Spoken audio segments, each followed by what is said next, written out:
اللهم صل على محمد.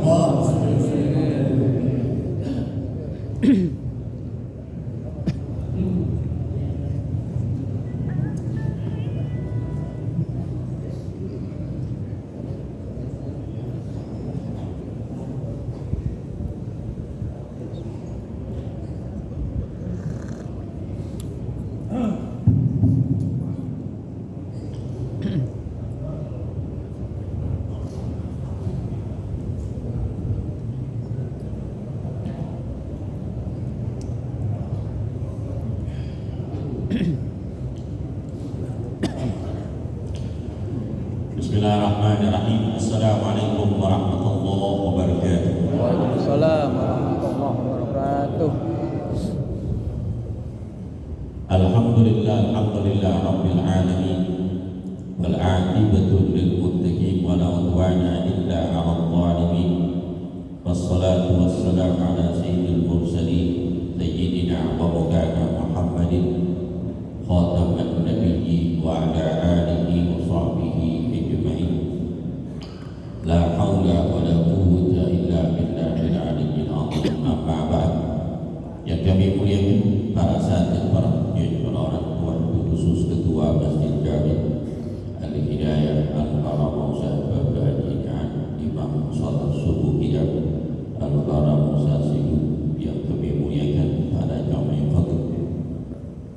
Di antara lain guru kita Al-Karam Bapak Haji Musyrik, Bapak Haji Dastian, Bapak Haji Manis, Bapak Haji Medina, Bapak Haji Abdurrahman, Bapak Haji Matani, serta Bapak Haji Hasim, Haji Hasim, Bapak Yusuf, dan Ketua Masjid Jami Al-Bahjah Dr. Andas Haji Arman Paryoga, dan seluruh para jamaah khatib. Mohon maaf tidak menyebutkan satu persatu, namun hormat takdim kepada beliau tidak kurang sedikit pun.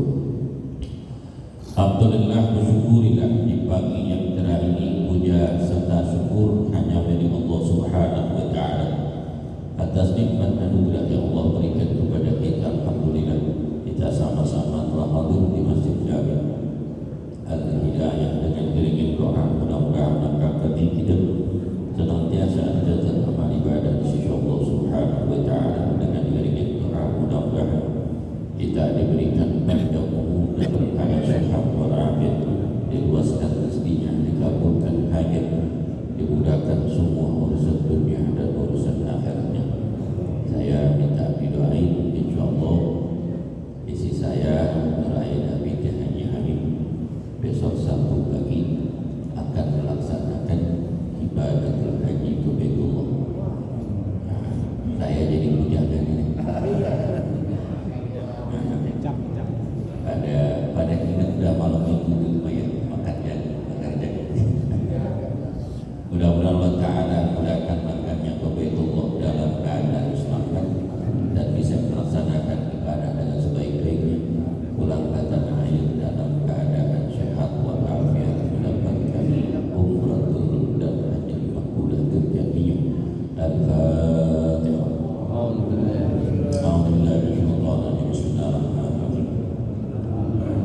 Alhamdulillah rabbil alamin arrahmanir rahim maliki yaumiddin. Iyyaka na'budu wa iyyaka nasta'in ihdinas siratal mustaqim siratal ladzina an'amta 'alaihim ghairil maghdubi 'alaihim waladdallin. Ya Fattah ya Razzaq ya Alim, iftah lana abwabal ilmi was sa'adah radhiyallahu anhum bi kitab Umdatus Salik Al-Imam Al-Arif Billah Al-Muhaddis Syihabuddin Abi Abbas Ahmad Sufani Al-Misri rahimahullah ta'ala. Babul udhiyati, bab udhiyah.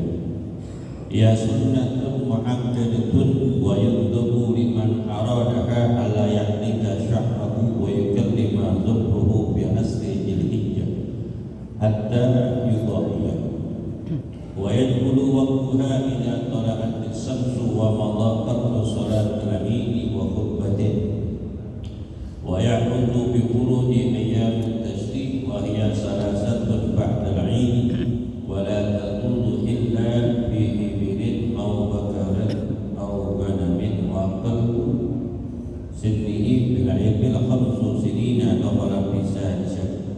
بالبكر والمعي سنة ودخلت بسادسة ومن أعداد سنة دخلت بثانية وتجب البدانة عن سبعة وبكرة عن سبعة ولا تجب شاة إلا عن واحد. باب ulhiyati, bab ulhiyah, yakni bab kurban. Kurban itu adalah magibbahu minan nahimi taqarruban ilallah, yakni korban adalah hewan yang disembelih pada hari raya kurban.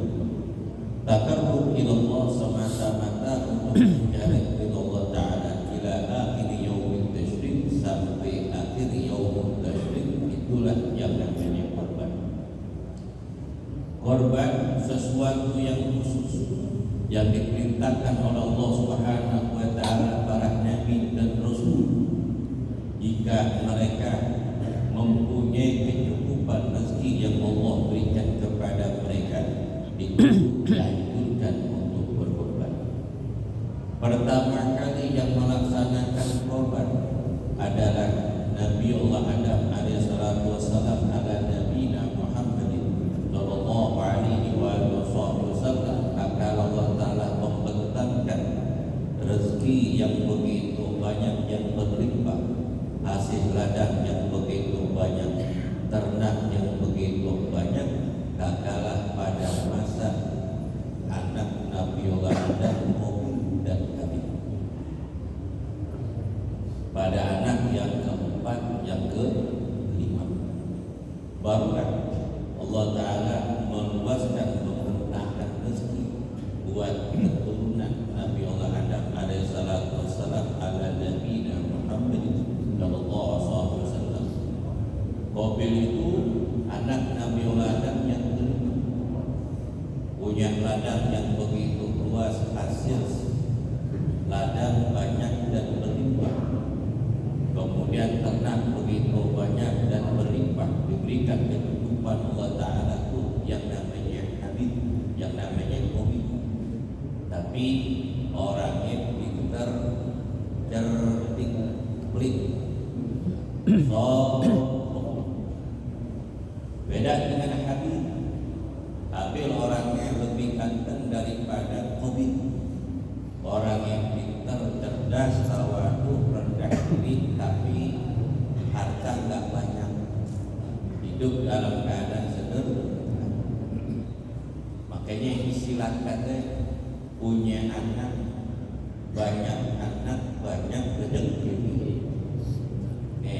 Istilah kata orang kampung kita, banyak anak, banyak rezeki. Tuh Nabiullah Adam dibentangkan rezeki Allah Ta'ala kakala punya anak keempat dan kelima. Punya anak keempat dan kelima, punya anak banyak rezeki. Tuh pepatah orang dulu zaman. Jangan dibalik nih. Jangan dibalik. Banyak anak, banyak rezeki. Jangan dibalik. Balik kemana Ustaz? Banyak bini, banyak rezeki. Belaksak.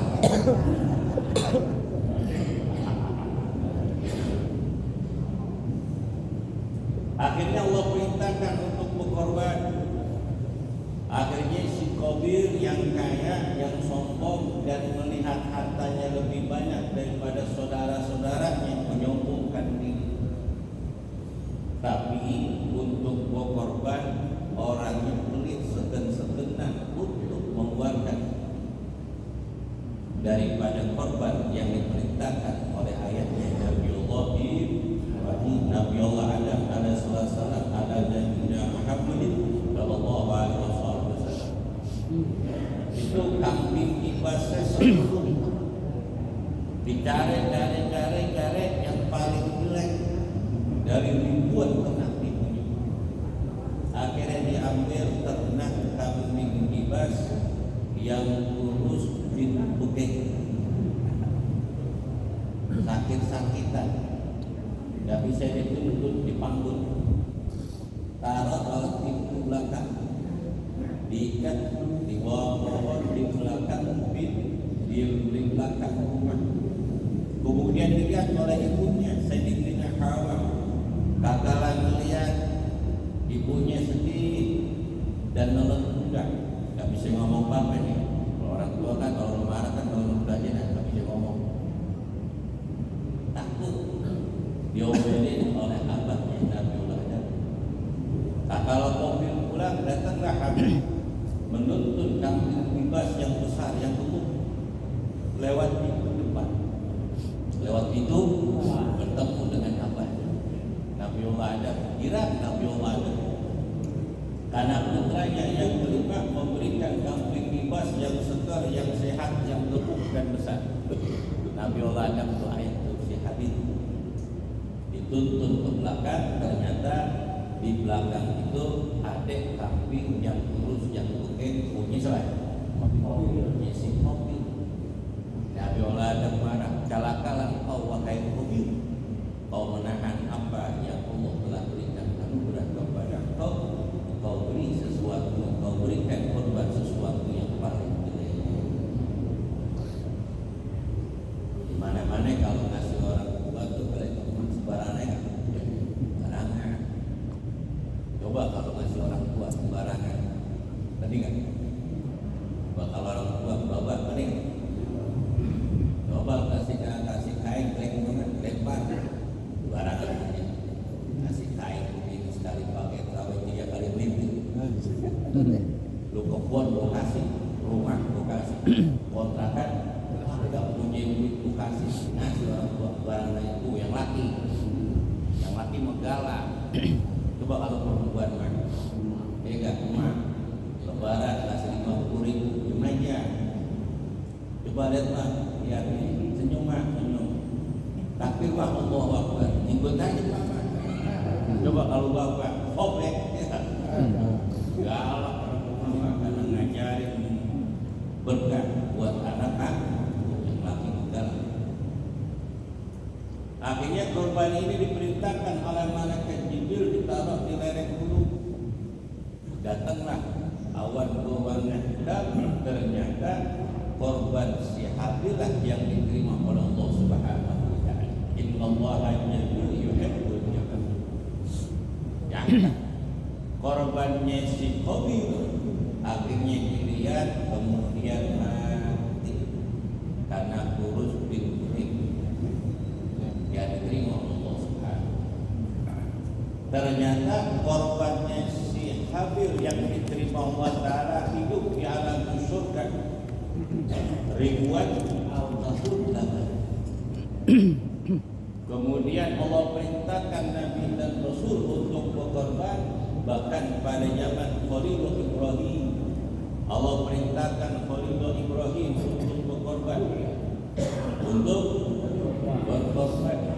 Tatkala Nabiullah Ibrahim sudah lama gak punya anak, akhirnya mempunyai anak, diberikan anugerah oleh Allah Subhanahu wa taala seorang putra yang bernama Nabiullah Ismail.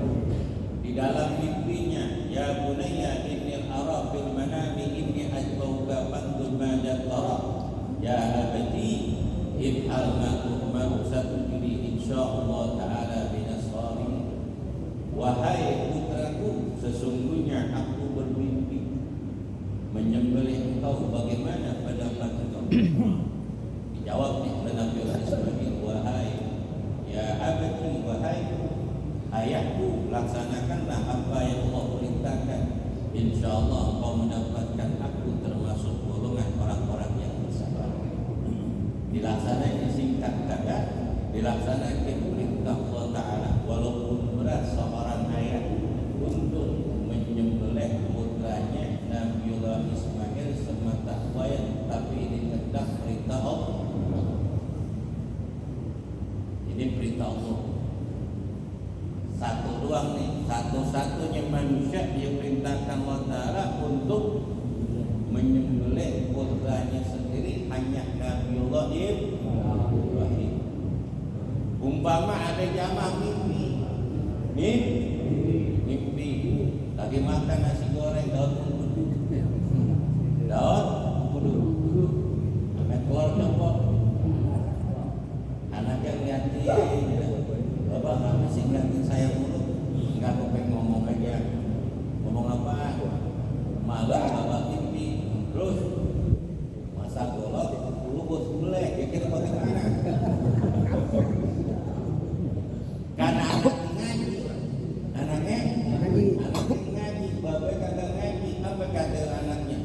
Gak dilaksanain Pak. Mengapa? Ini mimpi setan. Ini mimpi setan. Sebab saya ngaji mimpi di Masjid Al-Hidayah, satu-satunya perintah Allah atas manusia yang disuruh bunuh anaknya cuma Nabi Ibrahim. Bapak bukan Nabi, Bapak bukan Rasul. Ngaji kagak. Jilo, ini hati-hati. Kan banyak orang mimpi-mimpi begitu. Ya kan? Oh gitu. Jawaban Nabi Ibrahim aja. Akhirnya dilaksanakan untuk penyembelihan. Waktu telah ditentukan, telah terbitnya matahari Yaumul Idul Adha. Akhirnya pangkuan Nabiullah Ibrahim disaksikan oleh ibunya Sayyidatina Hajar. Kemudian Nabi Ibrahim berkata, wahai putraku, apa yang kau minta, permintaan yang kau minta kepadaku sebelum aku potong leher kamu. Kata anaknya, wahai ayah dan ibu, aku ingin lihat wajah orang tuaku, ayah dan ibuku sebelum kau menyembelih leher. Minta dia baik. Dibuka. Pakai motong kambing sapi ada gak yang ditutupin matanya? Nggak ada, tuh ada hikmahnya. Ya baik dong. Dibuka. Ya ini ya. Pakai sunnah ketika motong hewan itu motong buat dirinya sendiri. Kalau menganggap biasa, takut melihat darah, maka sunnah untuk menyaksikan. Sebab orang yang berkorban itu katalah darahnya sebelum jatuh ke tanah, bahwasanya orang yang berkorban itu dosa-dosanya telah diampuni oleh Allah Subhanahu wa Ta'ala. Tak kala Luqman akan menyentuh leher putranya Nabiullah Ismail, datang malaikat Jibril. Ya Ibrahim, qad-sadaqta ru'ya. Wahai Ibrahim, engkau telah membenarkan mimpi itu. Wa inna hadzal balagul mubin, sungguhnya mimpi ini adalah ujian yang sangat besar. Wajabahna bijalil azim, kami tebus putramu Nabi Ibrahim dengan penyembelihan yang sangat besar. Allah perintahkan malaikat Jibril untuk mengambil kambing kibas yang hidup di dalam surga untuk mengganti jasadnya Nabi Ismail. Jadi siapapun di antara kita yang berkorban, berarti kita punya kendaraan khusus nanti di padang mahsyar, akan menghampiri, mendekati orang yang akan berkorban, mengantarkan orang tersebut berjembatan Shiratul Mustaqim menuju surganya Allah Subhanahu wa Ta'ala. Allah Subhanahu wa Ta'ala berfirman dalam surah Al-Hajj ayat 33-34, Allah Ta'ala berfirman, wa likulli ummatin ja'alna mansakan yazkuru ismallah ala ma razaqahum min bahimati wal an'am wa ilahukum ilahu wahid walau aslimu wa basyiril mukhbitin. Telah kami perintahkan umat-umat dahulu agar mereka berkorban, agar mereka mengingat akan Allah Ta'ala atas nikmat rezeki yang telah Allah berikan kepada mereka. Wa ilahukum ilahu wahid, Tuhan kamu adalah Tuhan yang Maha Esa. Wa basyiril mukhbitin, kabarkanlah gembira wahai Muhammad kepada orang-orang yang patuh dan taat akan perintah Allah Subhanahu wa Ta'ala. Wa syuri'at bi sanati saniyah min al-hijrah, disyariatkan korban itu pada tahun kedua min al-hijrah. Pertama kali Nabi mengorbankan adalah satu ekor onta yang paling besar yang Nabi beli dipenjual di kota Madinah. Jadi Nabi itu keliling tuh, sunnah untuk keliling nyari hewan kurban, sunnahnya. Nabi apa? Keliling nyari hewan kurban.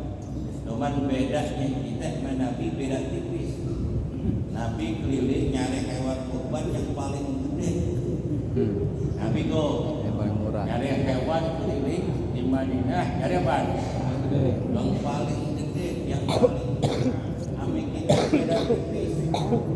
Apa bedanya keliling?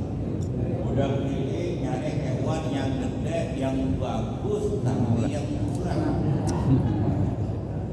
Nawarin mungkin, tahu mungkin orang melayangan itu kalau digersuk harga berapa jasik nih, tapi yang ini mah 500 kilo, yang ini 35 kan, karena jasik kan haji juga, misalnya masih hidayah udah 20 aja dari jangan mah tega tuh mah kalau nawarin mungkin bener deh kan, sian yang dagang tuh kasih mahal, oke enak, kasih murah tekor, ini ustaz lagi. Jangan beli tetap beli, jangan orang dagang yang gampang-gampangin, jangan di mudah-mudahan jangan beli yang paling bagus. Akhir panitia kurban keliling ke Depok, Rawadenok sampai Kali Suren sampai Pawangan, tidak gak dapat nyari yang gede murah, gak dapat.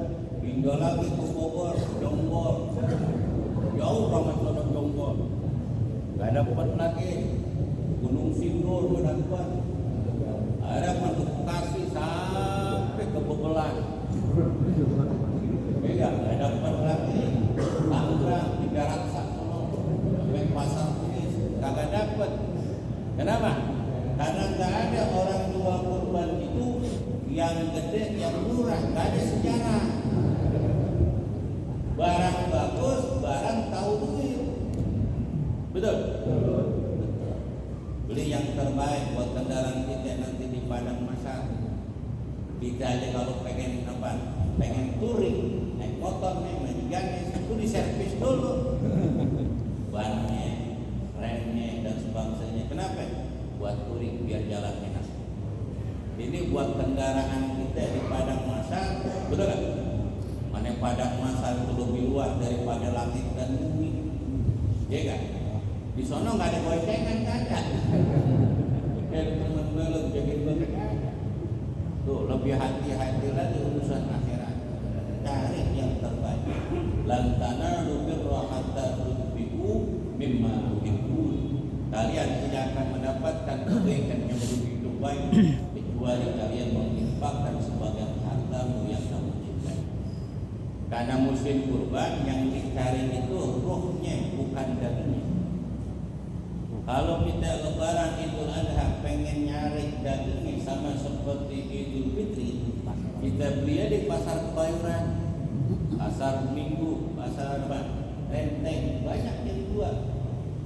Apalagi daging esan, murah kan? Murah. Kalau pengen nyari daging, tapi kan kurban itu berruh dengan roh berjasa. Harus barang itu ada dan kriteria yang disyaratkan untuk diperbolehkan yang namanya kurban. Maka mobil itu memilih hewan kurban yang kurus dan pekik, maka nggak diterima oleh Allah. Nggak diterima oleh Allah. Carilah yang terbaik buat kehidupan kita di alam langit di akhirat. Akhirnya Nabi itu di otak yang gede, kemudian dituntun diikuti oleh para sahabat dan anak-anak kecil, kemudian diikat di depan Masjidil Haram. Sahabat bertanya, ya Rasulullah, begitu bagus dan besar ontakmu ya Rasulullah, apakah onta ini kau jadikan kendaraan kau? Kata Nabi, tidak. Kujadikan ontaku ini untuk disembelih pada hari raya kurban itu. Jawab. Sahabat bertanya, ya Rasulullah, mahiyya udhiyah. Ya Rasulullah, korban itu apa sih? Qala Rasulullah SAW, Ibrahim. Korban itu adalah pekerjaan baik yang pernah dikerjakan oleh kamu Nabi Ibrahim. Wa ma'ana ya Rasulullah, apa yang kami dapatkan ya Rasulullah jika kami berkorban? Wa qala Rasulullah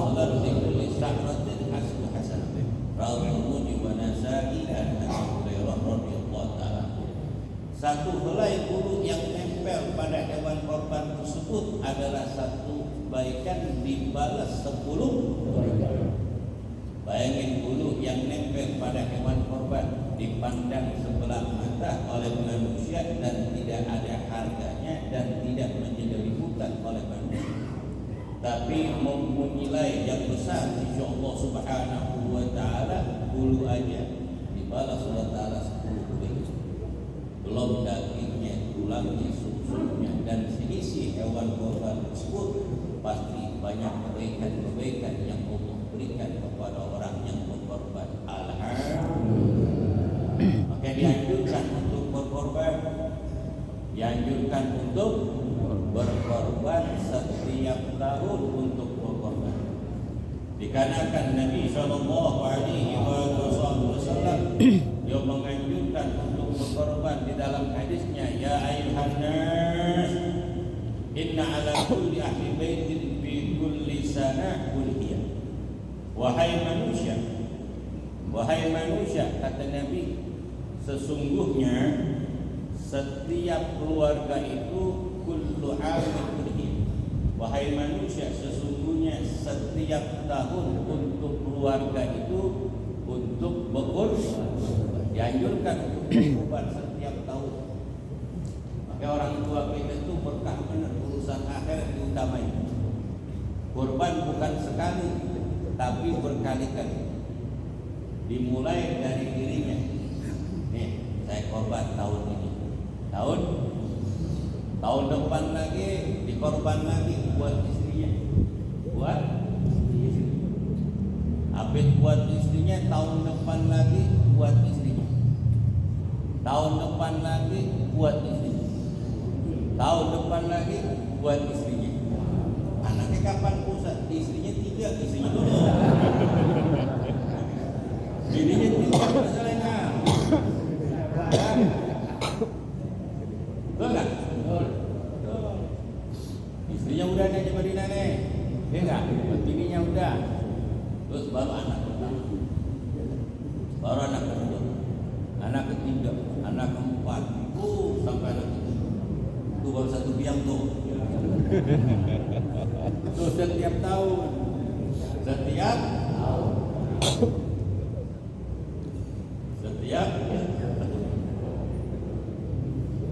Dia sunnatun mu'akkadatun, hukumnya sunnah mu'akkad. Kalau memang sunnah mu'akkad mendekati wajib.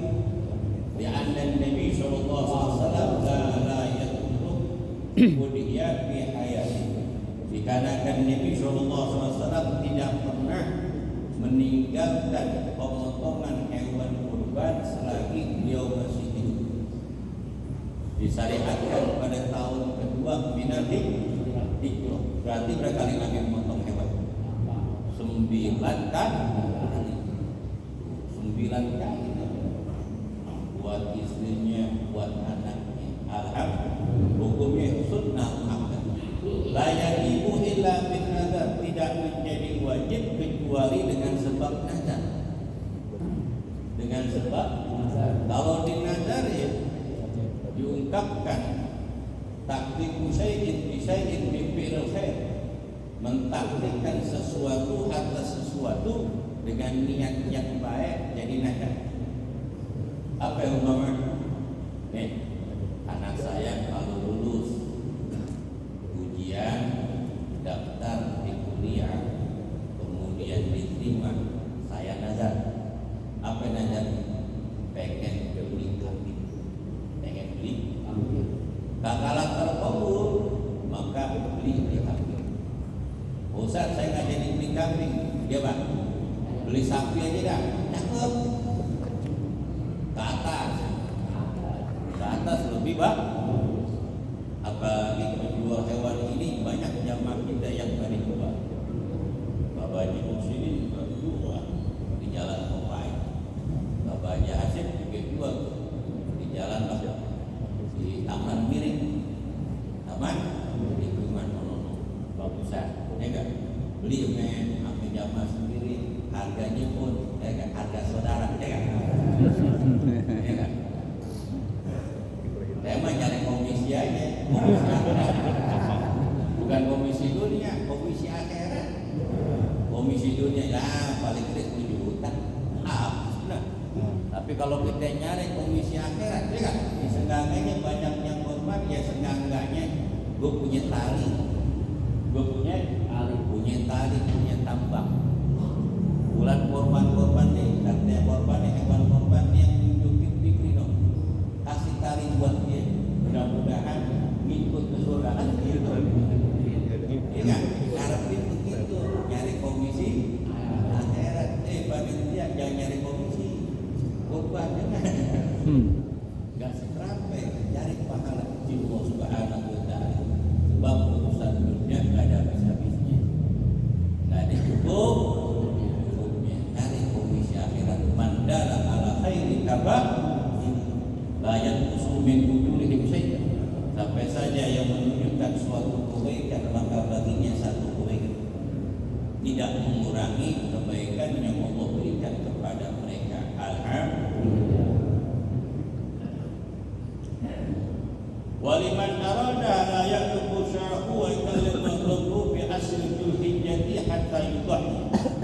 Dan dianjurkan bagi orang yang mau berkurban tidak mencukur rambut serta memotong kuku sehingga dia masuk pada tanggal 10 di bulan Dzulhijjah, sehingga selesai pelaksanaan yang namanya kurban.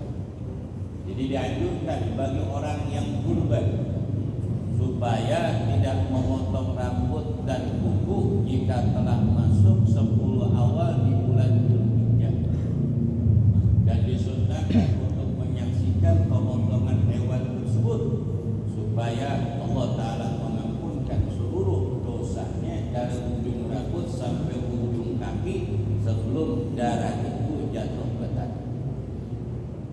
Di dalam hadis Nabi sallallahu alaihi wasallam Ummu Salamah radhiyallahu taala anha, anna Nabi sallallahu alaihi wasallam qala idza aradul ijarahu hilal Dzulhijjah wa radahu ayyudhiya falyumsik an sya'rihi wa asfarihi.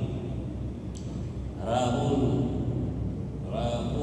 bermuji wa Nasa'i wa Ibnu Majah wa qalu hadisun hasanun sahih. Apabila kamu, kata Nabi, melihat bulan di bulan Dzulhijjah, seorang di antara kamu ingin berkorban, payungsik, hendaknya menahan diri, tidak memotong rambut dan memotong kuku sehingga waktu penyembelihan kurban itu sunnah, tidak menjadi haram, hanya sunnah. Kalau dia melakukan motong rambut, motong jenggot, motong kuku, sesuatu yang bulu yang nempel di tubuh kita, itu sunnah untuk menahan diri. Kalau dia potong bagaimana pusat? Imam Syafi'i wa Ahmad bin Hanbal hukumnya makruh. Hukumnya makruh saja. Kalau umpama dia potong tidak mendapat dosa, namanya juga sunnah. Yusabu ala fi'lihi wa la yu'aqabu ala tarkihi. Sunnah itu diberikan pahala bagi orang yang mengerjakan dan tidak disiksa bagi orang yang meninggalkan. Kemarin ada YouTube tuh di kuliah subuh hari Rabu. Orang Wahabi nih gagal paham. Dibilang tidak sah hukumnya menyembelih, memotong hewan korban kalau yang motong kagak sholat. Memang mah gagal mah kebanyakan sih umumnya, ya kan? Tapi ada juga sembahyang sunnah. Itu tidak ada syarat. Karena ini pemotongan hewan beda dengan akad nikah. Kalau akad nikah itu menurut Imam Al-Ghazali, kalau orang yang fasik itu tidak boleh jadi saksi nikah. Kalau jadi saksi nikah hukumnya tidak sah nikahnya. Maka dianjurkan untuk baca syahadat, untuk baca istighfar. Ini wali nikah, wali saksi berwali nikah, saksi nikah harus orang soleh,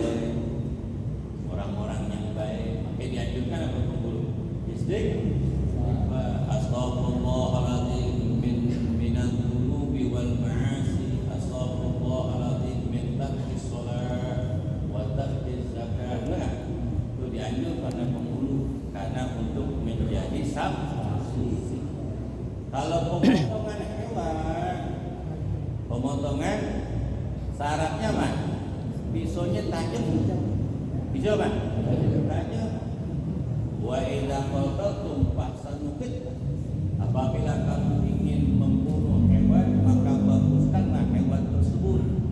Pisaunya harus tajam. Ketika motong jangan terbalik. Balik. Kodok. Yang tumpul ya. Kemudian yang potong anak muda ataupun orang yang makin gagah, jangan hati-hati. Pas potong ada jengkol dia. Dia yang jatuh, jangan. Apalagi yang tangannya geget. Gimana pusat kakalan motong, tiba-tiba goloknya tumpul. Kemudian diangkat, diambil lagi golok yang baru yang tajam. Bagaimana pusat? Sah. Hukum sah. Yang penting yang dipotong antara apa? Majrah dam. Nih, urat kanan kiri. Apa tenggorokan. Syaratnya itu dua-duanya tiga-tiganya putus. Tenggorokannya apa? Urat kanan kiri itu syaratnya. Kalau umpama tumpul kemudian diangkat, kemudian apa? Digodok lagi, itu hukumnya haram. Hukumnya haramnya kenapa Ustaz? Yu'dibihi karena menyiksa. Dagingnya halal. Dagingnya cuman yang motong dosa haram karena nyiksa.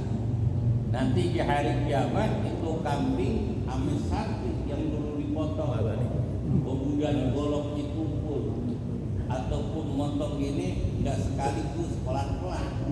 Nanti di hari kiamat tuh hewan yang dipotong muncul di hadapan Allah. Wahai Allah, saya minta keadilan Kau. Leher sakit banget ini. Ngebet banget. Nanti memang leher ngebet sikulan. Gagal sikulan. Motong ini Masya Allah. Udah ditekan, kemudian lama, sampai gelimpengan. Dia mah cengar-cengir aja. Ya Rabb, saya minta keadilan. Saya minta tuh diadilkan di hadapan Engkau. Akhirnya sapi, namanya apa? Namanya kambing berdatang. Saya juga leher sakit banget ini. Hati-hati berpotong. Demok pada dunia doang. Akhirnya bergantian itu diambil tusuk dari neraka jahanam, dibuat dari besi yang begitu aja. Ya hati-hati. Syaratnya apa? Pisaunya tajam. Adapun takbir, baca bismillah, baca selawat, ngadep kiblat, hukum sunnah. Yang penting pisaunya tajam. Urusan sembahyang atau tidak urusan dia dengan Allah. Tidak berkaitan dengan pemotongan hewan. Yang penting motongnya dia kan ada juga itu orang ketika motong jengkalin mereka. Jengkalin ini. Akhirnya motong sini nih. Ini haram nih nyiksa. Kenapa motong kok begini? Ini biasa lehernya buat jaga dia. Agak pun. Dagingnya diambil bawah kamu. Zaman dulu nih mah zaman dulu. Sekarang udah kagak ada. Sekarang udah nggak ada cuma boleh. Sekarang gue tanya lagi, bagaimana Ustaz? Ada orang beli kambing kemudian dikorbankan dengan buat dirinya dan buat keluarga, boleh atau enggak? Beli kambing atau buat apa? Buat dia dan keluarga. Itu bagaimana hukumnya? Tidak boleh. Nanti kita bahas setelah akan datang. Ini masalah hukum agak panjang pembahasan. Ada udah mau jam 6. Tarik anak ya. Insya Allah kita sehat panjang umur. Balik lagi untuk hadir di Masjid Al-Hidayah. Nanti malam pengajian di Masjid Al-Hidayah. Kajian tafsir surah Al-Anfal ayat 55-50. Pada isanya